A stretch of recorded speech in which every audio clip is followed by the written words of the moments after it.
Hello students, welcome to all. मैं C Sandeep Dayal स्वागत करता हूं स्टूडेंट्स आप सभी का। और हम हैं अकाउंटिंग स्टैंडर्ड 10 के अंदर।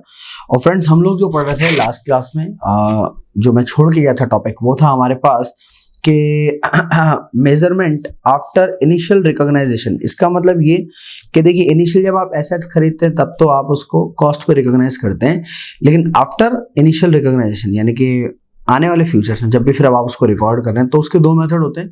एक होता है कॉस्ट मेथड और एक होता है आपका रीवैल्यूएशन मेथड। इसको इंस्टीट्यूट ने मॉडल बोला है, cost model and revaluation model. जब आप कॉस्ट मॉडल लेते हैं तो मैं आपको ऑलरेडी बता चुका हूँ, कॉस्ट मॉडल में से आप माइनस करते हैं एक्यूमुलेटेड डेप्रिसिएशन और इम्बेयरमेंट लॉस, है ना। तो दो चीज माइनस होती है।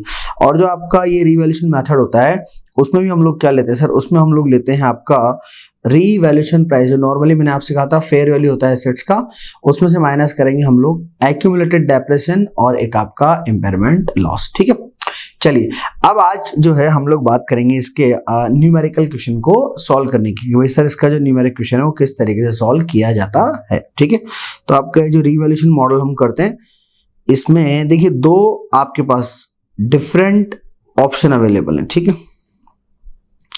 तो जब आप करेंगे रीवैल्यूएशन, तो रीवैल्यूएशन को रिकॉर्ड करने के एक्चुअल में दो डिफरेंट मेथड आपके होते हैं। ठीक है, चलिए sir, method number one.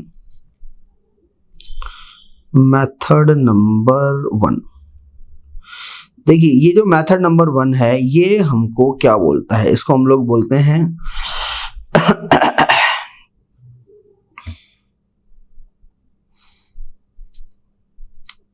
Adjustment with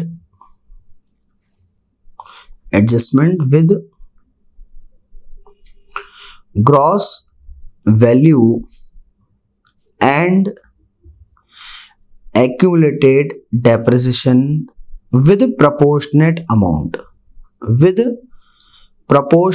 amount. अच्छा, अब सर ये क्या, किस तरीके से इसको सॉल्व करेंगे? देखो बच्चों, तो ये जब आपका फर्स्ट मेथड होता है जिसमें हम लोग रीवैल्यूएशन को रिकॉर्ड करेंगे, इसमें रीवैल्यूएशन को रिकॉर्ड करने का बड़ा आसान सा तरीका होता है। और वो तरीका ये कि आप क्या करें, आपका जो रीवैल्यूएशन अमाउंट है उस रीवैल्यूएशन अमाउंट के अकॉर्डिंग आप क्या करेंगे, ग्रॉस वैल्यू यानी कि कॉस्ट अमाउंट और एक्यूमुलेटेड डेप्रिसिएशन को भी इंक्रीमेंटली प्रोपोर्शनेट देंगे। अब सर ये कैसे होता है, क्योंकि थ्योरेटिकल एस्पेक्ट है।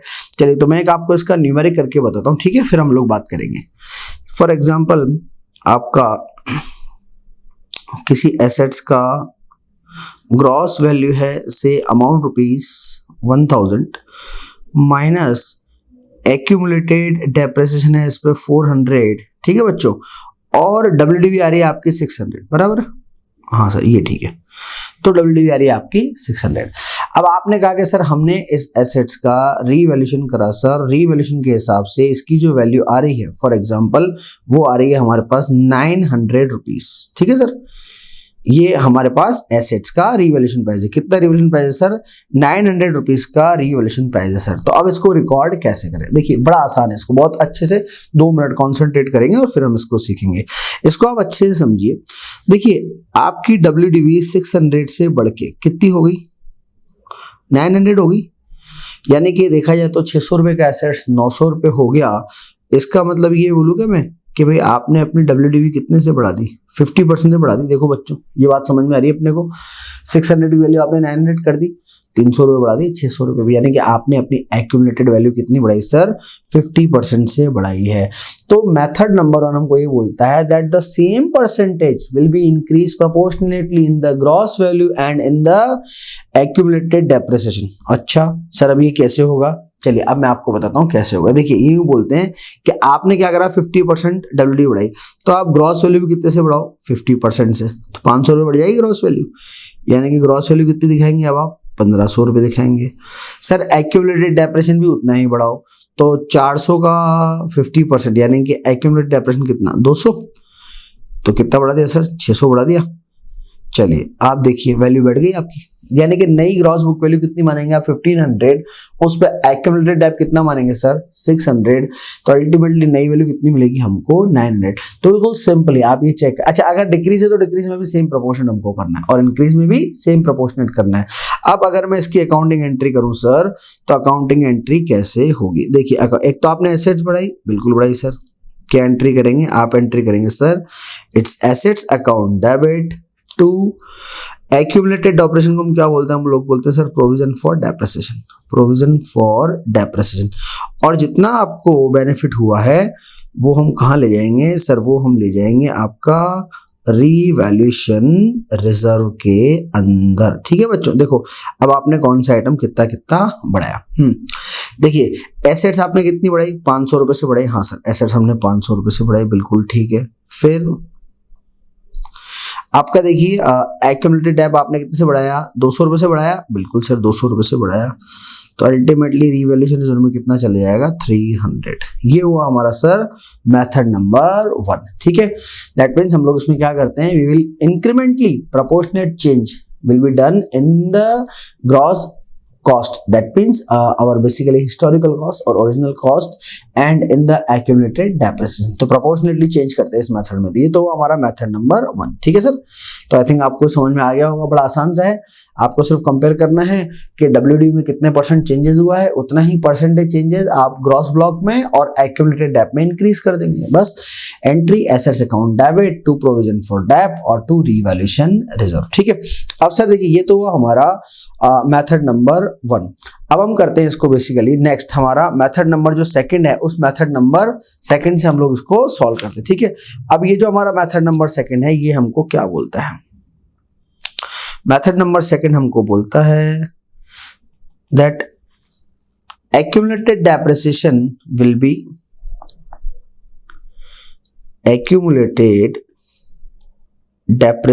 will be eliminated। yes, eliminated खत्म करेंगे, कैसे, against the gross carrying amount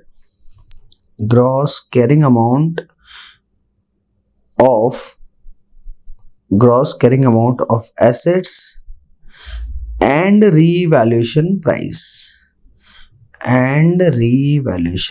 ठीक है सर, चलो जी अब इसको हम कैसे सॉल्व करें, देखिए ये हम लोग देखते हैं कि भाई इस तरह ये जो हमारा सेकंड मेथड है इसको कैसे सॉल्व किया जाता है। चलिए अब इसका मैं आपको एक एग्जांपल देता हूं। जैसे आपकी कॉस्ट है सर से अमाउंट ₹1000, ठीक है, और एक्यूमुलेटेड डेप्रिसिएशन है आपका, एक्यूमुलेटेड डेप्रिसिएशन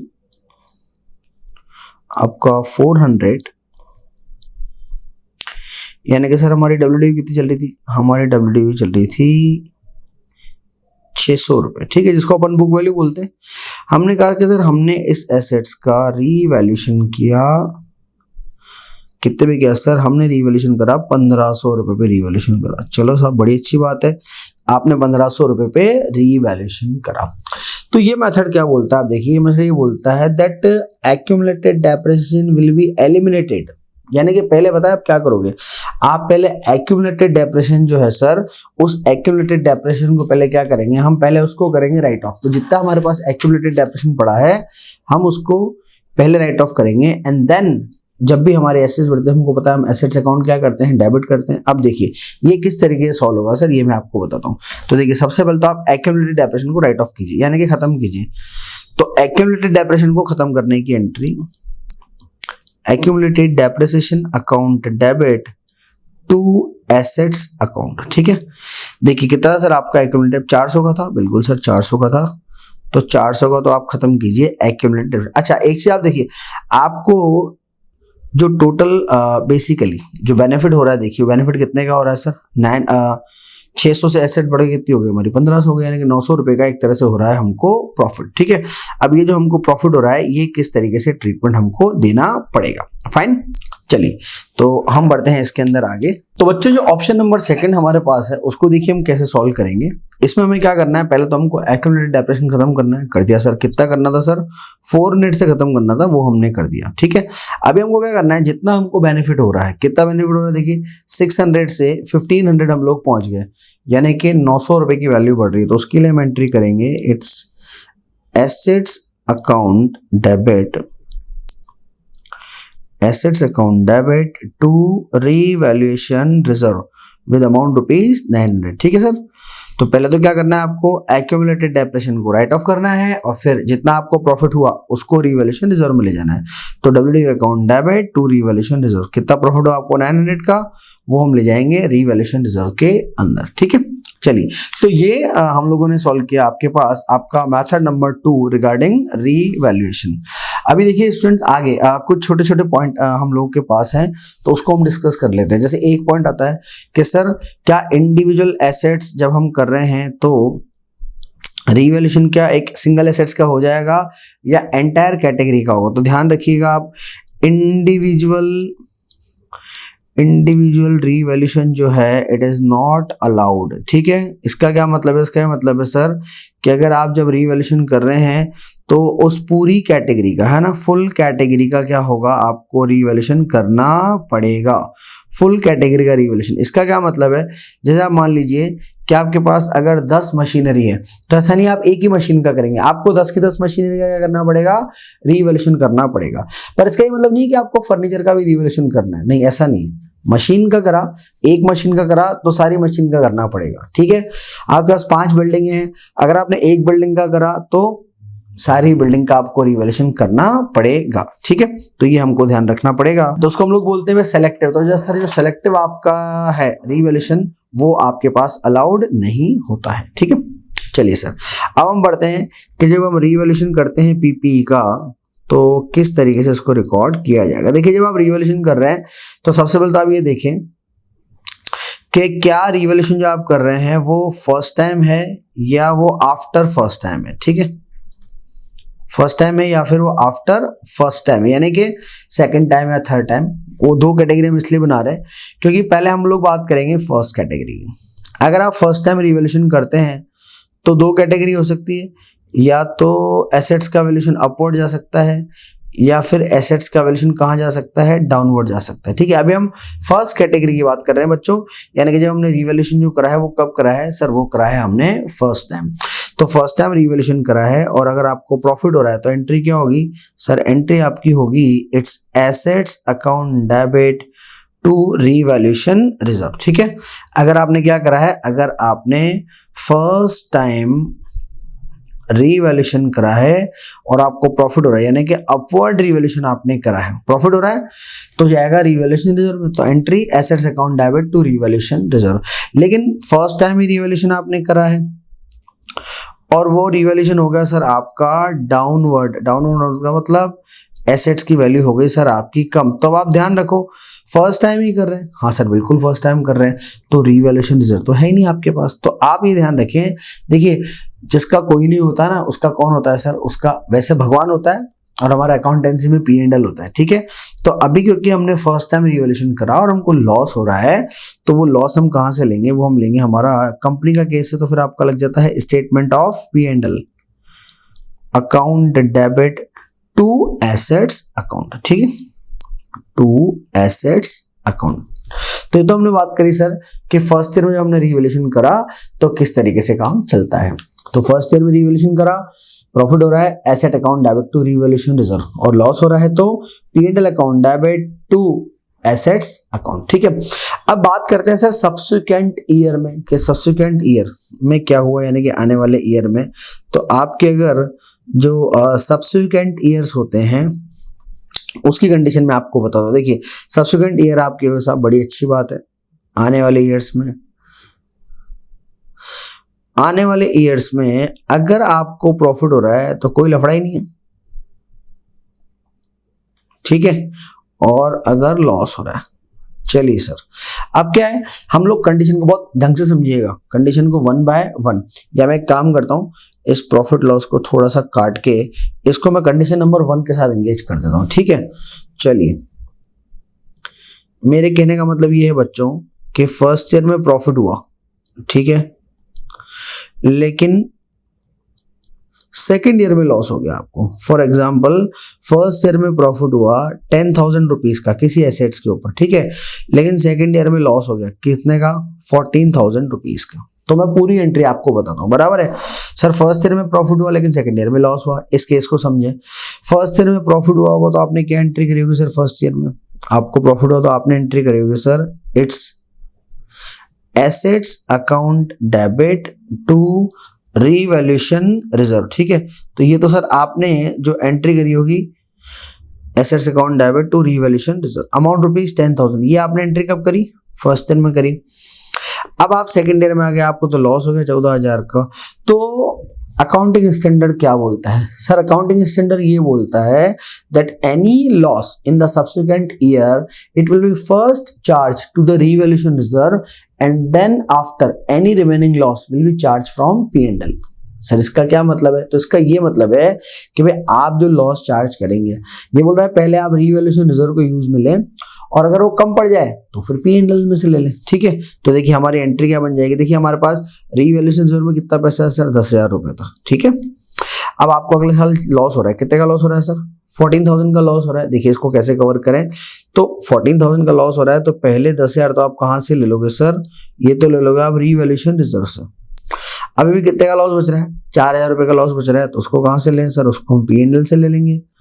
तो revaluation reserve account debit 10,000, P&L account debit 4,000 to assets account. ठीक है, इट्स अमाउंट रुपीज 14,000। तो हमको जो 14,000 का लॉस लगा, पहले 10,000 हमने रीवैल्यूएशन रिजर्व से लिए और उसके बाद हमने P&L से लिए। ये तो कंडीशन अगर फर्स्ट ईयर में प्रॉफिट है। और चलिए सर, तो अब हमारी इसमें दूसरी कंडीशन कि अगर फर्स्ट ईयर में लॉस हो जाए 7,000 का, सेकेंड ईयर में प्रॉफिट हो जाए 12,000 का, तो अब इसको कैसे लें? देखिए फर्स्ट ईयर में लॉस हो गया 7,000 का, तो हमने कहा था कि जिसका कोई नहीं होता उसका P&L होता है, SP&L, यानी कि आपका statement of P&L, account debit to assets. तो भाई पहले साल में तो कुछ होता ही नहीं है, तो हमने पहले साल में क्या करा सर? पूरा लॉस कहाँ से चार्ज करा है सर? हमने पूरा लॉस चार्ज करा है P&L अकाउंट से। लेकिन नेक्स्ट ईयर में क्या हो गया सर? प्रॉफिट हो गया। तो मैंने आपको बताया देखो P&L जो है ना वो आपका दोस्त है, उससे लेना देना चलता रहता है। तो फिर अगर उससे पहले लिया था, अब दियोगे तो सी ना उसको। तो उसका क्या मतलब है कि सेकेंड ईयर में आपको प्रॉफिट होगा 12,000, तो अकाउंटिंग स्टैंडर्ड ये बोलता है that profit up to the initial loss, what I say, profit up to the initial loss will be transferred to P&L and then after remaining profit will be transferred to revaluation reserve account। ठीक है sir, अब इसको कैसे करें ये आप समझिए। चलो जी, तो सेकेंड ईयर में आप क्या करेंगे? अच्छा, आपका एसेट्स अकाउंट तो बढ़ेगा क्योंकि प्रॉफिट तो हुआ है 12,000 का, एसेट्स अकाउंट तो बढ़ गया 12,000 से। लेकिन मैं क्या करूंगा सर? मेरे को इनिशियल P&L ने कितने पैसा दिया था? 7,000 दिया था ना, तो मैं इस P&L को, स्टेटमेंट ऑफ P&L को कितने पैसे दे दूंगा? 7,000 वापस दे दूंगा। अब जो सर आपके पास प्रॉफिट बचा, वो प्रॉफिट किस में जाएगा सर? वो प्रॉफिट जाएगा रीवैल्यूएशन रिजर्व के अंदर। और कितना जाएगा सर? वो जाएगा आपका अमाउंट रुपीज 5,000। तो नेक्स्ट ईयर में entry assets account debit, statement of P&L account debit to revaluation reserve. ठीक है, तो आप देखिए फर्स्ट ईयर में लॉस था, सेकेंड ईयर में आपका प्रॉफिट हो गया। तो ये जो लेना देना है ये आपका P&L के साथ जो है वो हमेशा की तरह चलता रहता है। ठीक है, चलिए बच्चों, ये हमारा एक कॉन्सेप्ट हुआ सर। किसका कॉन्सेप्ट हुआ? ये कॉन्सेप्ट हुआ सर हमारा रीवैल्यूएशन में। अच्छा, अगर फर्स्ट ईयर में लॉस और सेकंड ईयर में भी लॉस होगा तो आप क्या करोगे? फर्स्ट ईयर में लॉस था 5,000 का, सेकंड ईयर में लॉस था 6,000 का, क्या करेंगे?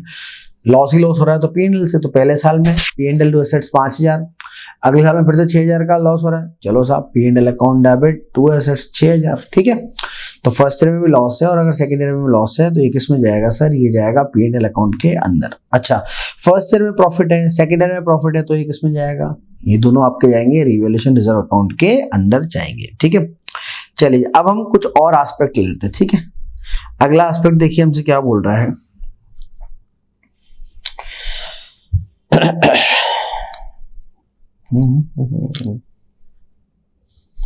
देखिए अगला एस्पेक्ट जो है वो हमसे ये बोलता है कि सर बेसिकली ये चीज आप ध्यान रखें कि जब आप किसी एसेट्स का क्या करते हैं सर? आप एसेट्स का करते हैं रीवैल्यूएशन करते हैं। ठीक है सर, तो फिर आपको क्या करना पड़ता है? जब आप फिर डेप्रेशन लगाते हैं, पहले आपने रिवैल्यूएशन कर लिया, रिवैल्यूएशन का फिर आपने क्या करा सर? फिर आपने डेप्रेशन लगाया। तो अब क्या करेंगे? हमें ये करना है कि फिर प्रोपोर्शनेट अमाउंट कहाँ से सर? हमें जो प्रोपोर्शनेट अमाउंट जो है वो बेसिकली ओके बच्चों, तो मैं आपसे ये बात कर रहा था कि जब आप एसेट्स का रिवैल्यूएशन करते हैं तो आप जो डेप्रेशन लगाएंगे वो नए अमाउंट पे लगाएंगे। रिवैल्यूएशन करने के बाद जो आपके एसेट्स का नया वैल्यू है आप उस पर डेप्रेशन लगाएंगे। तो ध्यान रखें जितना परसेंटेज आप डेप्रेशन लगाएंगे उतना ही प्रोपोर्शनेट अमाउंट रिवैल्यूएशन रिजर्व से निकल के कहाँ जाएगा सर? रेवेन्यू रिजर्व के अंदर जाएगा। अच्छा सर कैसे, एक एग्जांपल बताओ। लो सर एग्जांपल, चलिए एक एग्जांपल मैं आपको इसका बताता हूँ कि एसेट्स की कॉस्ट आप मान लें फॉर एग्जांपल 5 लाख, ठीक है, बड़ी अच्छी बात है। आपने सर एसेट्स का रीवैल्यूएशन करा, ठीक है, फॉर एग्जांपल 8 लाख, तो आपको क्या हुआ, अच्छा आपने जब एसेट्स खरीदी होगी तो क्या एंट्री करी होगी। अच्छा मैं डेप्रेशन की रेट भी आपको देता हूँ, से 10%।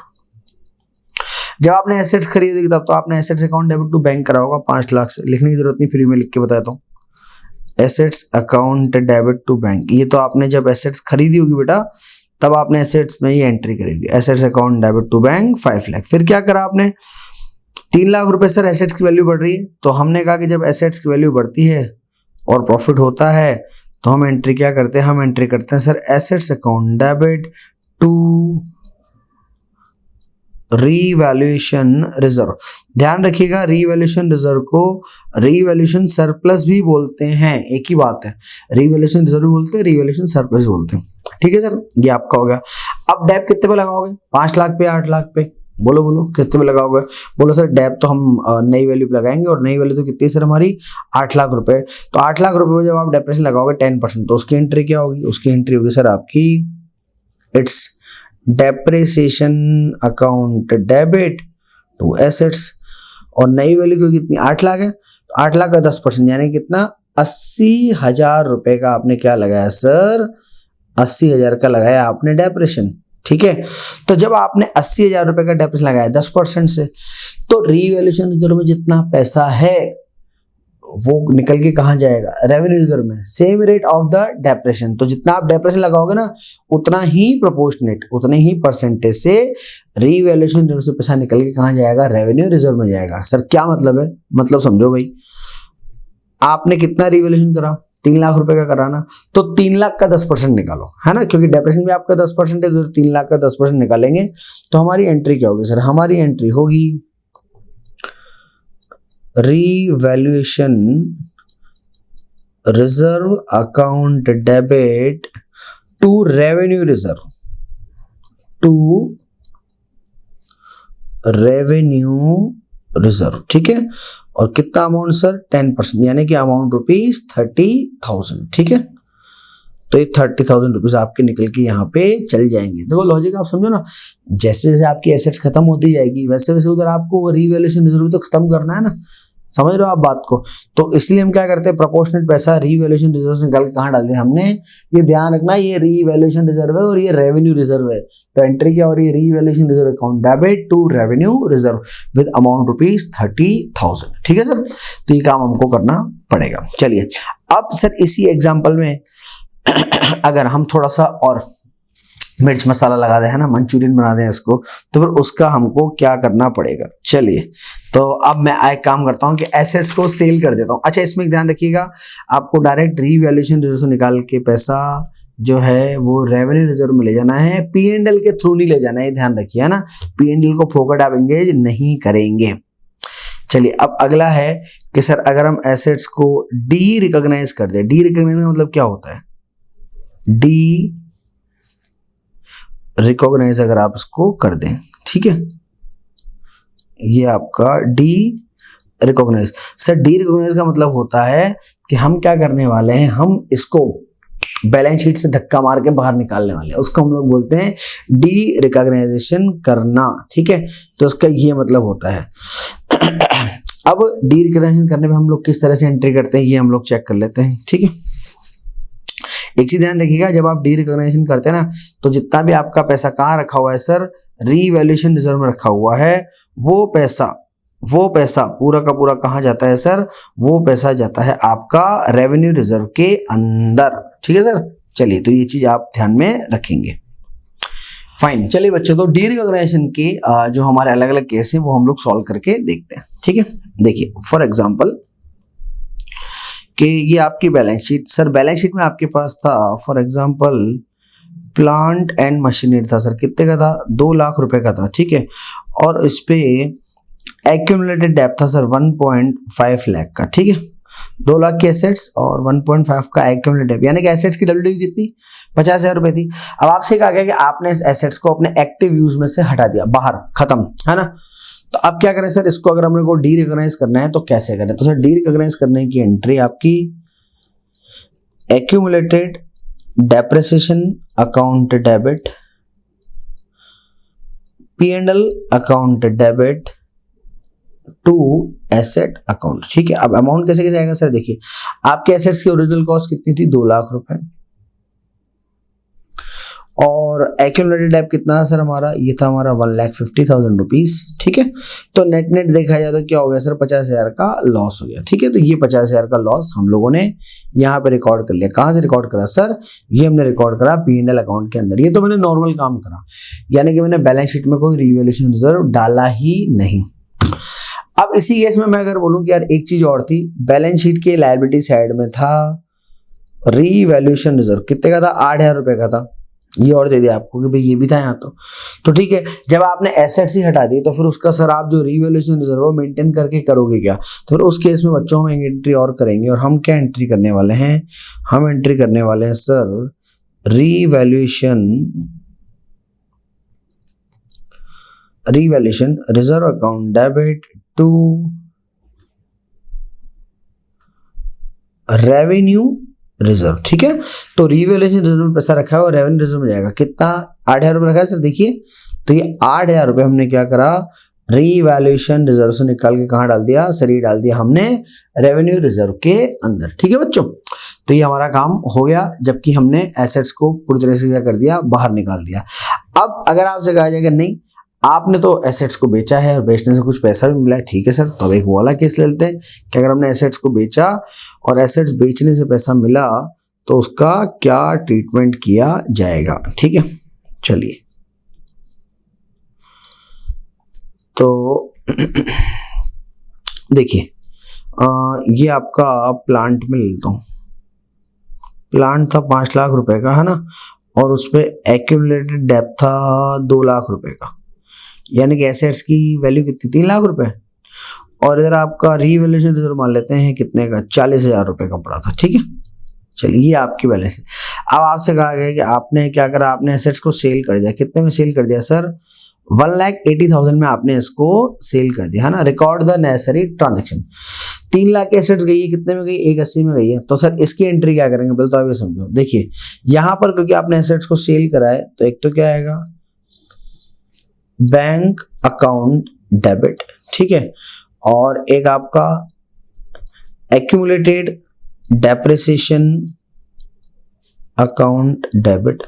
लॉस के लिए P&L अकाउंट डेबिट, और 2 आपकी एसेट्स। एसेट्स का नाम फॉर एग्जांपल प्लांट, है ना। चलिए तो प्लांट था, कितने का था? 5 लाख का। ऑलरेडी इस पे एक्यूमुलेटेड डेब्ट कितना लगा हुआ था? 2 लाख का। ठीक है, यानी कि देखा जाए तो एसेट्स 3 लाख का था। 3 लाख का आइटम आपने 180 में बेच दिया, तो 3 लाख का आइटम अगर आपने 180 में बेच दिया तो आपको लॉस कितने का हो गया? 120 का लॉस हो गया। देखिए ये उसकी कंप्लीट एंट्री की जाएगी। ठीक है, bank account debit, accumulated depreciation account debit, P&L account debit to plant account. 180 में एसेट्स आपने बेचा है, एक्यूमुलेटेड डेब्ट 2 लाख का है, P&L में आएगा 120, और प्लांट में कितना आ जाएगा सर? प्लांट में आ जाएगा आपका अमाउंट ₹5 लाख। ठीक है सर, तो हमने क्या करा? ये हमने कर दिया एसेट्स को डी रिकॉग्नाइज, यानी कि हमने क्या करा? उस एसेट्स को सेल कर दिया है। ठीक है, चलिए साहब अब बात करते हैं सर हम लोग। देखिए क्योंकि ये जो नया आपका अकाउंटिंग स्टैंडर्ड है, ये अकाउंटिंग स्टैंडर्ड में आपका अकाउंटिंग स्टैंडर्ड 6 भी इंक्लूडेड है। तो जब ये अकाउंटिंग स्टैंडर्ड आपका 6 भी इंक्लूडेड है तो अब हम बात करते हैं 6 की क्या क्या एंट्री होगी। ठीक है, तो अब हम स्टार्ट करेंगे डेप्रिसिएशन, यानी कि डेप्रिसिएशन से रिलेटेड पॉइंट। ठीक है, तो स्टूडेंट्स हम अब स्टार्ट करेंगे इसमें कि डेप्रिसिएशन से रिलेटेड पॉइंट कौन कौन से हैं। देखिए इसमें डेप्रिसिएशन से जो रिलेटेड पॉइंट है वो एक तो ये इसमें लिखा हुआ है कि sir systematic depreciation,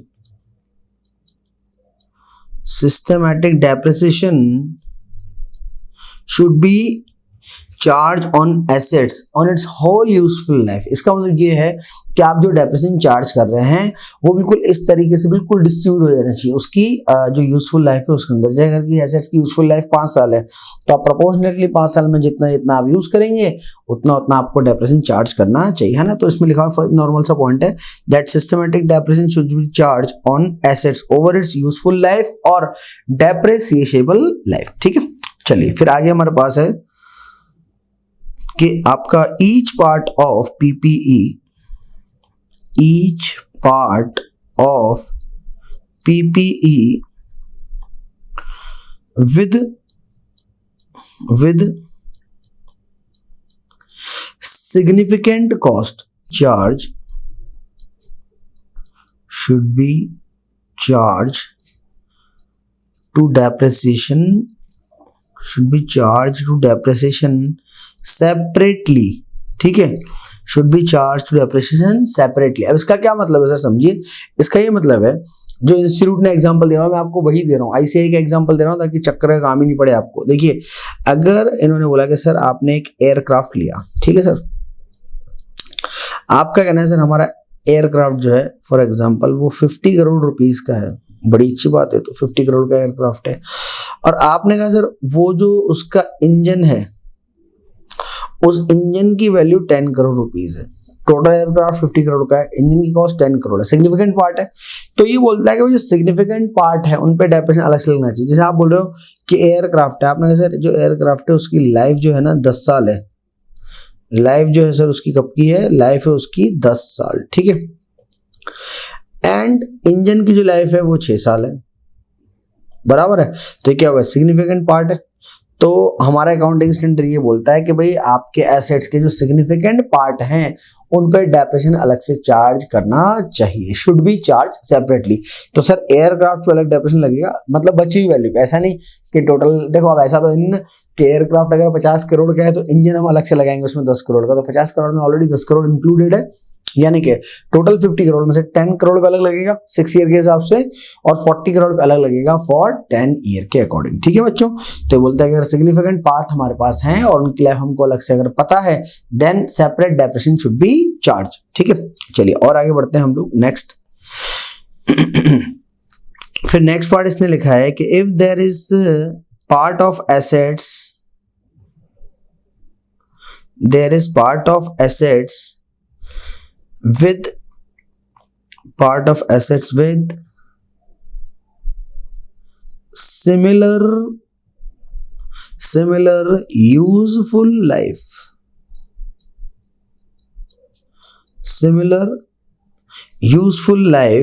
and method,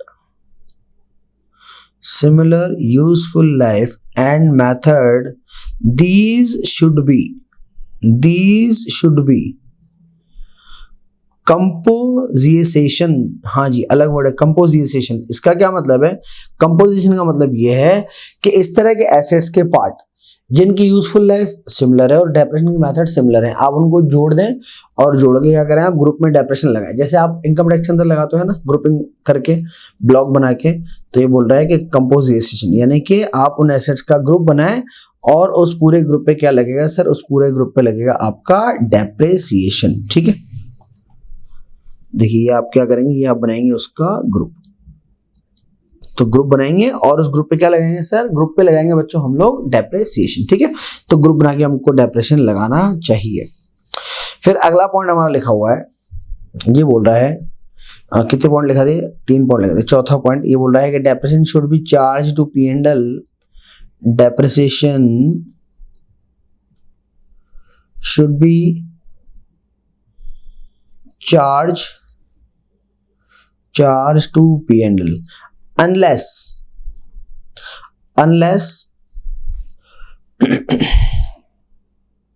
charge to P&L unless it is going to include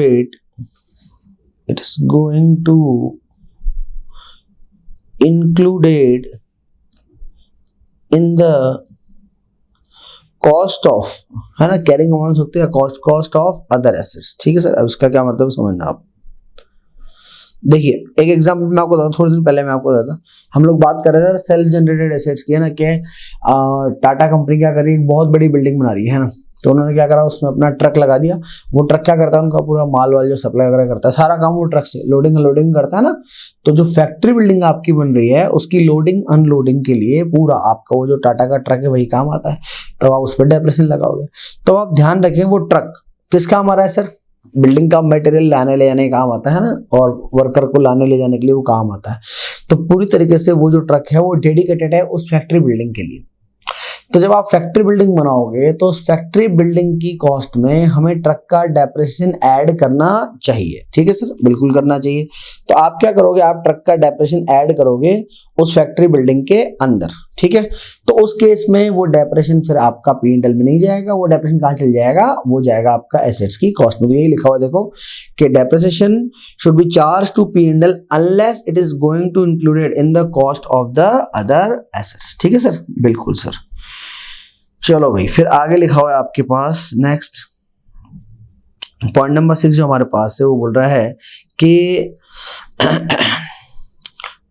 amount of depression की बात कर रहा है, ठीक है, और मेथड ऑफ डेप्रेशन की बात कर रहा है। अगर मैं पहले आपसे चलिए मेथड की बात करूं कि भाई डेप्रेशन के कौन कौन से मेथड इन्होंने हमको अलाउड कर रखे हैं, तो डेप्रेशन के 3 मेथड है बेटा। एक होता है आपका डेप्रिसिएशन, एक होता है आपका SLM, और एक जो मेथड इन्होंने हमको अलाउड किया है वो अलाउड किया है प्रोडक्शन मेथड, ठीक है। तो 3 मेथड हैं जो इस अकाउंटिंग स्टैंडर्ड ने आपको अलाउड किए हैं, ठीक है। चलिए फिर हम लोग बात करते हैं आगे नेक्स्ट, वो ये, अच्छा एक इसमें लैंड का केस भी देखिए, मैं आपको तो लैंड में जानने की वजह से क्या हम लोग बोलते हैं कि लैंड पे डेप्रेशन नहीं लगता है, नॉर्मल केस तो यही है, लेकिन लैंड में बेटा 2 तरह की होती है। लैंड 2 तरह की, अच्छा सर कौन कौन सी, एक तो होती है लीज होल्ड लैंड, यानी कि जो आपने लीज पे लिए, क्योंकि लीज जो आपकी लिमिटेड टाइम पीरियड में खत्म हो जाएगी, इसलिए लीज होल्ड एसेट्स पे क्या लगना चाहिए, डेप्रेशन लगना चाहिए लीज होल्ड लैंड पे, है ना। एक होती है फ्री होल्ड लैंड, खुद की जमीन है, कोई दिक्कत नहीं है, टेंशन ही नहीं है सर। तो अगर आपकी फ्री होल्ड लैंड है तो उस पर कोई डेप्रेशन चार्ज नहीं होता, लेकिन अगर लीज होल्ड है तो उस आपकी लैंड पर आपको डेप्रेशन चार्ज करना पड़ेगा, ठीक है। तो ये डेप्रेशन से रिलेटेड हमारा केस हुआ। फिर अगला टॉपिक जो इस एस के अंदर आपके लिए लिखा हुआ है, वो लिखा हुआ है रिव्यू। किस चीज का रिव्यू आप करते रहना चाहिए, तो रिव्यू आपको करते रहना चाहिए एक तो स्क्रैप वैल्यू का, और एक आपकी एस्टिमेटेड लाइफ का। देखिए रिव्यू करने के लिए क्यों बोल रहा है, उसका रीजन क्या है मैं आपको बताता हूँ। रिव्यू करने के लिए इसलिए बोल रहा है आपको क्योंकि देखिए स्क्रैप वैल्यू जो क्या है वो एस्टिमेशन के ऊपर चलता है पूरा का पूरा कंप्लीट, तो एक तो उसका आपको रिव्यू करते रहना चाहिए भाई, स्क्रैप वैल्यू जो हमारा एस्टिमेशन था उसकी बराबर चल रही है या नहीं चल रही है ना, और एक हमको एस्टिमेटेड लाइफ, इसका हमको जो रिव्यू करते रहना चाहिए। अच्छा सर कितने टाइम में करना चाहिए, सर ये रिव्यू हमको ईच ईयर करना चाहिए, ऐसा इस अकाउंटिंग स्टैंडर्ड में मेंशन है कि आपको जो रिव्यू करना चाहिए सर वो रिव्यू ईच ईयर आपको करना चाहिए, ठीक है। और अगर इसमें कोई चेंज होता है, अगर इसमें कोई चेंज होता है then any change will be recorded, any change will be recorded as per AS5, as per AS5 change in accounting estimates, ठीक है। ये जब आप AS5 पढ़ेंगे तो वहां आपको पता लग जाएगा। पर ये बोल रहा है कि अगर इस तरह की कोई चेंजेस होते हैं तो उन चेंजेस को आपको कैसे रिकॉर्ड करना है, सर उन चेंजेस को आपको रिकॉर्ड करना है changes as per accounting standard 5, ठीक है सर। तो ये चेंजेस आपको रिकॉर्ड करने पड़ेंगे, फाइन। अब बात करते हैं सर के डेप्रेशन की डेट क्या होती है, कौन सी डेट से आपको डेप्रेशन चार्ज करना चाहिए, डेट ऑफ डेप्रेसिएशन। तो सर हमें डेप्रेशन कब से चार्ज करना चाहिए, तो डेप्रेशन हमको चार्ज करना चाहिए जब से हमारी एसेट्स क्या होती है सर, एसेट्स होती है हमारी रेडी टू यूज। तो जिस दिन हमारी एसेट्स रेडी टू यूज जाती है उसी दिन से हमको क्या करना चाहिए, उसी दिन से हमको डेप्रेशन चार्ज करना चाहिए, भले ही आपका एक्चुअल यूटिलाइजेशन आपने बाद में किया हो, इससे हमको कोई मतलब नहीं। फॉर एग्जांपल आप कोई कंप्यूटर लाके बैठ गए आज, ठीक है साहब, पंडित जी को बोले, पंडित जी ने कहा अरे पागल है क्या, ग्रहण लग रहा था, ग्रहण में का कंप्यूटर लाया, बोले 10 दिन बाद राहु लगेगा, केतु लगेगा, फिर पूजा करेंगे, फिर कंप्यूटर चालू करना, महीने भर बाद फॉर एग्जाम्पल। आप ठीक है सर, महीने भर बाद आप बैठे रहे, महीने भर बाद आपने वो राहु केतु कालम वालम की पूजा करा के और वो कंप्यूटर स्टार्ट करना चालू कर दिया। सर डिप्रेशन कब से लगेगा? आज से 1 महीने बाद से लगेगा। द आंसर इज नो, आज से लगेगा। अगर आज कंप्यूटर क्या था सर, रेडी टू यूज था, तो डिप्रेशन आज से ही लगेगा। It is irrelevant the date when we are going to start the utilisation of the assets. ठीक है, आपने किस दिन से यूज करा उससे मतलब नहीं, वो किस दिन आपके पास अवेलेबल हो गया था, ठीक है, उस दिन से हमको डिप्रेशन चार्ज करना चाहिए, बराबर है। चलिए आगे बढ़ते हैं हम लोग नेक्स्ट अगले पॉइंट के ऊपर। तो ये बोल रहा है कि depreciation in the case of ideal assets, yes, depreciation in the case of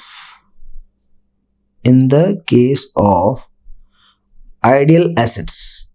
तो आइडियल एसेट्स हो गए सर, यानी कि बेकार एसेट्स हो गए, या फिर इसको हम लोग बोल सकते हैं retire from active use, retire from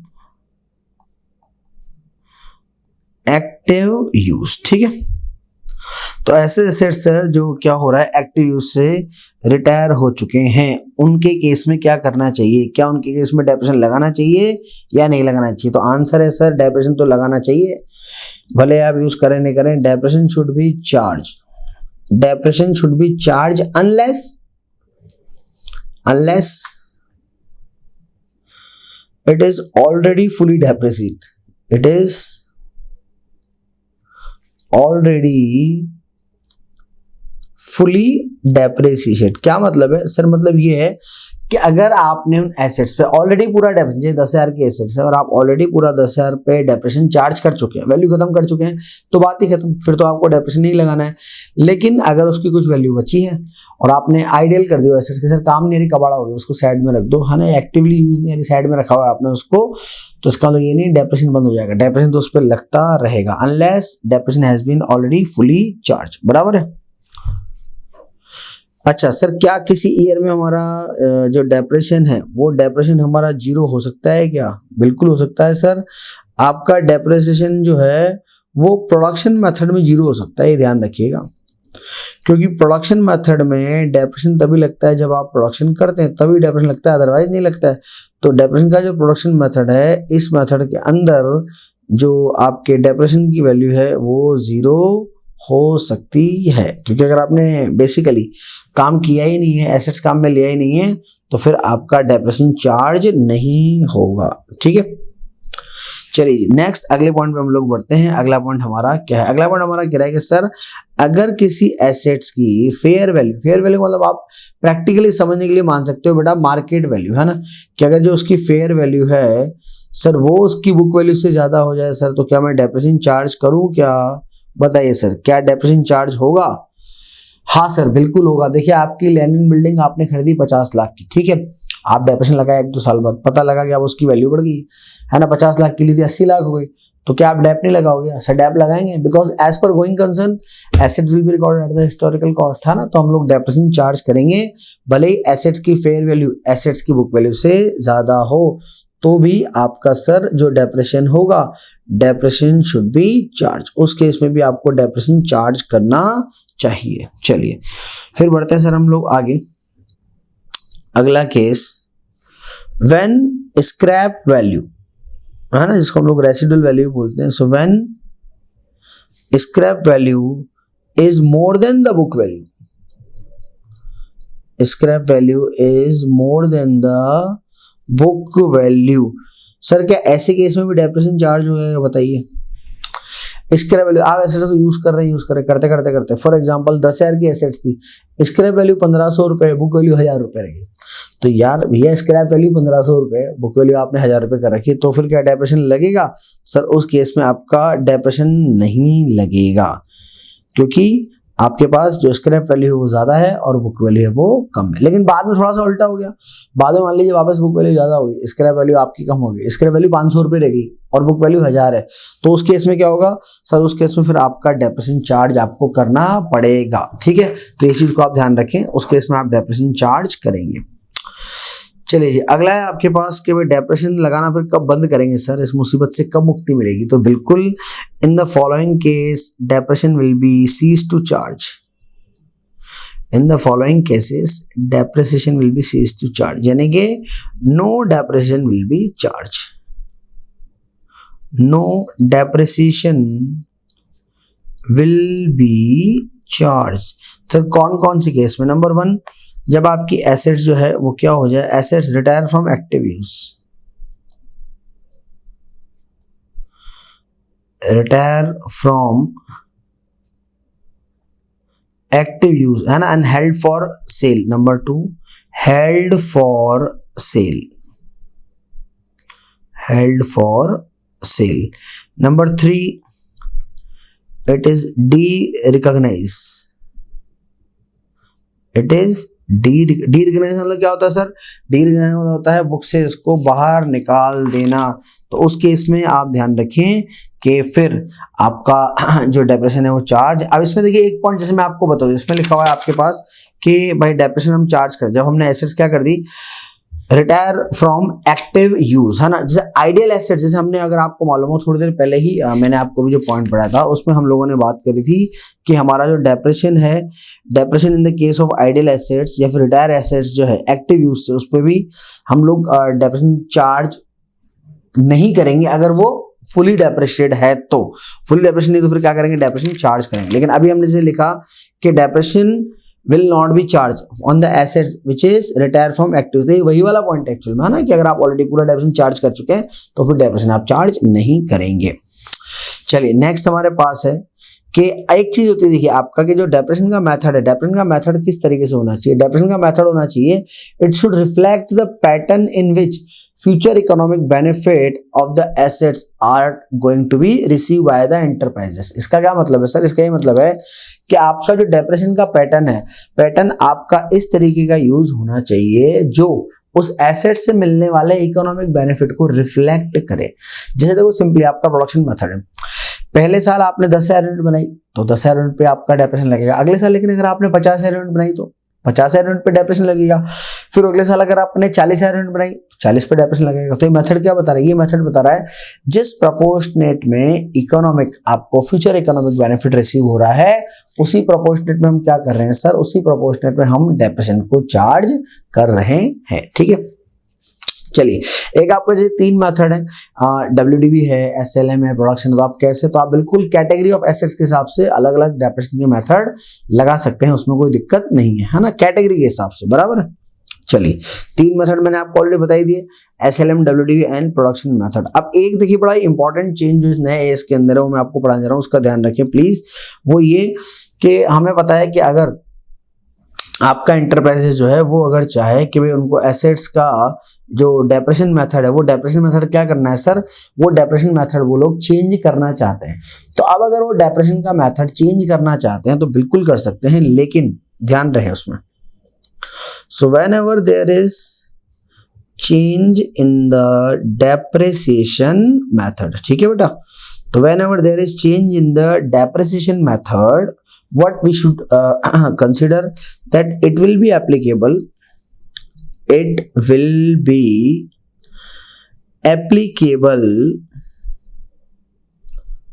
applicable from prospective। ये बड़ा ही जो इंपॉर्टेंट चीज है, prospective। Retrospective is not allowed now, पहले होता था पर अब नहीं है। रेट्रोस्पेक्टिव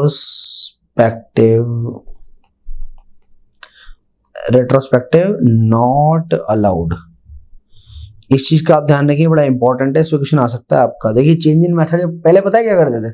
पहले हम लोग ऐसे करते थे, जैसे फॉर एग्जांपल आपने कोई एसेट्स खरीदी 2015 में, है ना, और 2015 के बाद 2018 में आप मेथड चेंज करना चाहते थे तो हम पहले क्या करते थे? हम बोलते थे कि बेटा शुरू से देखो कि जैसे फॉर एग्जांपल आप SLM से WDV पे जाना चाहते हो तो आप देखो 3 साल में आपने SLM पे कितना लगाया है ना, SLM मेथड से।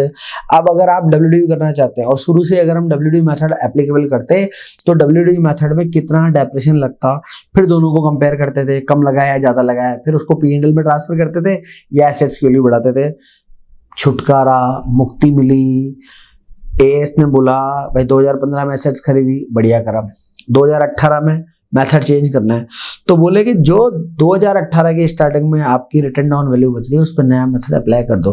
पहले आपने क्या किया नहीं किया कोई दिक्कत नहीं है, अब क्या करना चाहते हो बस आप तो वो एप्लीकेबल कर दो, है ना। तो ये चीज आप ध्यान रखें कि अब जो हमारा डेप्रेशन का मेथड अगर हम चेंज करना चाहें तो वो सिर्फ प्रोस्पेक्टिव यानी कि आज की डेट से हो सकता है या फ्यूचर से हो सकता है, but it can not be applicable on retrospective method. तो सर ये जो चीज है ये रेट्रोस्पेक्टिव आपकी अलाउड नहीं होगी, यानी कि जो हम पहले करते थे ना कि पुरानी डेट से हम क्या करते थे, पुरानी डेट से हम लोग इसको अलाउड कर देते थे, लेकिन अब ऐसा नहीं होगा, ठीक है। चलिए सर अब हम बढ़ते हैं और आगे कुछ टॉपिक मेरे ख्याल से ऑलमोस्ट हमने जो है सारे टॉपिक बच्चों इसकी हमने कवर कर लिए हैं। तो जो शीट मैंने आपको दे रखी है वो बिल्कुल एक आपके पास है कि change in the existing value, है ना, चेंज इन द वैल्यू बोलता है ये। मैं आपका रीड करता हूँ, पेज नंबर आपको मिल जाएगा बेटा, ये पेज नंबर मेंशन नहीं है इस पे, चलिए मैं पेज नंबर बता दूं आपको, एक मिनट ना, पेज नंबर 1 2 3 4 5 6 7 8 9 10 11 12 13 नंबर के पेज में मिल जाएगा ये, ठीक है। अब वो ये बोल रहा है कि भाई आपके कॉस्ट ऑफ पीपीई जो है वो सब्सिक्वेंटली चेंज हो सकती है, ठीक है। अब चेंज सर कैसे चेंज हो सकती है, change in the initial estimate of amount provided for dismantling removing and restoration. कैसे हो सकता है, इससे क्या हो सकता है आपका चेंज इन लायबिलिटी हो जाए। प्राइस एडजस्टमेंट, प्राइस एडजस्टमेंट का मतलब ये कि आपने एसेट्स खरीदी थी है ना, बाद में आपने क्या करा सप्लायर के साथ बैठ के कुछ एडजस्टमेंट किया कि सर को डिस्काउंट दो, डैमेज हो गई या आपने जो क्वालिटी बोलती वैसी क्वालिटी तो निकली नहीं, तो फिर उससे क्या हो सकता है आपका प्राइस में चेंज पॉसिबल हो सकता है। तो जितना प्राइस में चेंज होगा उस वैल्यू से हम क्या करेंगे एसेट्स की वैल्यू कम कर देंगे, या फिर change in the duties, tax वगैरह बदल जाए, ठीक है। आपने जब मंगाया था तो अलग टैक्स की ड्यूटीज थी, आपने उस हिसाब से एस्टिमेटेड कॉस्ट रिकॉर्ड कर ली, बाद में क्या करा टैक्स का पेमेंट आपको कम करना पड़ा या ज्यादा करना पड़ा, तो फिर उसी अकॉर्डिंग एसेट्स की वैल्यू कम या ज्यादा हो सकती है, ठीक है। अच्छा एक आपका है डिस्पोजल ऑफ एसेट्स, एसेट्स को डिस्पोज कैसे कर सकते हैं सर, सिंपली या तो आप सेल कर दें या फिर आप क्या कर दें डोनेशन भी कर सकते हैं, फ्री में दे दिया, दान में दे दिया, किसी को बहुत अच्छा करा, या फिर आप किसी फाइनेंस लीज में भी इसको दे सकते हैं, है ना। तो डील रिकॉग्नाइज करने के अलग अलग, डिस्पोजल करने के अलग अलग तरीके हो सकते हैं। ज्यादातर तरीकों में एसेट जो डिस्पोज की जाती है वो सेल करके ही की जाती है, ठीक है। अच्छा इसमें एक चीज मैं आपसे और डिस्कस करना चाहूंगा, एक पॉइंट हमने पढ़ा था इनिशियली कि भाई आपका ये जो AS 10 है ये कहाँ कहाँ एप्लीकेबल होता है। देखिए एक रूल जो सारे एएस में आपने भी पढ़ा है, आपको याद भी होना चाहिए, वो ये कि नॉर्मल देखिए एएस लिखा जाता है, लेकिन अगर किसी एसेट्स में कोई स्पेसिफिक आपके अकाउंटिंग स्टैंडर्ड लग रहा है तो फिर वहां ये एएस अलाउड नहीं होगा, है ना, एप्लीकेबल नहीं होगा। जैसे मैं आपको बताऊं कि आपने अगर अमलगमेशन करा तो वहां AS 14 लग जाता है तो फिर वहां ही नहीं लगेगा, क्योंकि आप क्या करते हो अमलगमेशन में तो एसेट्स खरीदी नहीं ना एक तरह के, तो उन पे नहीं लगेगा। या AS 19 आपने कोई लीज एग्रीमेंट किया है तो उस पर क्योंकि लीज का लगता है आपका AS 19 तो वहां ये एप्लीकेबल नहीं होगा। या आपने इन्वेस्टमेंट किया है प्रॉपर्टी में, इन्वेस्टमेंट में तो AS 13 लगता है तो वहां ये एप्लीकेबल नहीं होगा, है ना। या आपकी इन्वेंट्री है उन पे AS 2 लगता है तो वहां पे फिर ये आपका एप्लीकेबल नहीं होगा, है ना। ये चीजें हमको ध्यान रखनी है, ठीक है। क्योंकि इनिशियली हम लोगों ने वैसे, पर मेरे को लगा एक बार आपको रिकॉल करके दे दूं, एक हमने पढ़ा था बियरर प्लांट भी पढ़ा था, है ना, कि भाई बियरर प्लांट जो उन पे AS 10 लगता है। एग्जांपल मैंने दिया था उसमें आपको मैंगो ट्री का, ठीक है। बियरर प्लांट कैसा होता है सर, ऐसा प्लांट जो क्या देगा आपको एग्रीकल्चर प्रोड्यूस होगा, बनने में 12 महीने ज्यादा लगेंगे। आम का पेड़ आम देने में आ जाते हैं कि आम फटाफट नहीं आते, 12 महीने से ज्यादा का टाइम लगता है ना। बियरर प्लांट को आउटपुट देने में 12 महीने से ज्यादा का टाइम लगेगा, बनने के बाद एग्रीकल्चर प्रोडक्ट देगा, उस प्रोडक्ट को हम लोग सेल करेंगे और एट द एंड हम उसको लंबर यानी कि लकड़ी के रूप में बेच देते हैं। एट द एंड जब वो आम देना बंद करता है तो उसको काट के हम लोग बेच देते हैं, ठीक है। तो ये कुछ चीजें थी बच्चों जो हम लोगों ने AS 10 में यहाँ आपके साथ पढ़ी, ठीक है। और तो ये हो गया, अब आपके है ना इसके जो क्वेश्चंस हैं वो मैं आपको अगली क्लास में करवाऊंगा, ठीक है। तो नेक्स्ट हम लोग जो क्लास रखेंगे हमारे अकाउंटिंग स्टैंडर्ड की, उस अकाउंटिंग स्टैंडर्ड की क्लास में बच्चों हम लोग करेंगे आपके क्वेश्चन और ये AS खत्म हो जाएगा, ठीक है। और उसके बाद फिर मैं आपको पढ़ाऊंगा चैप्टर फाइनेंशियल अकाउंट, ठीक है। चलिए तो ये हम लोग कंटिन्यू करते रहेंगे। तो I hope so you enjoy that. वैसे इतना टफ नहीं, सिंपल सा AS है, पुराना वाला AS है, ठीक है। चलिए so thank you so much for listening carefully and take good care of your health. Signing off, this is CS Sandeep Dayal. Bye bye.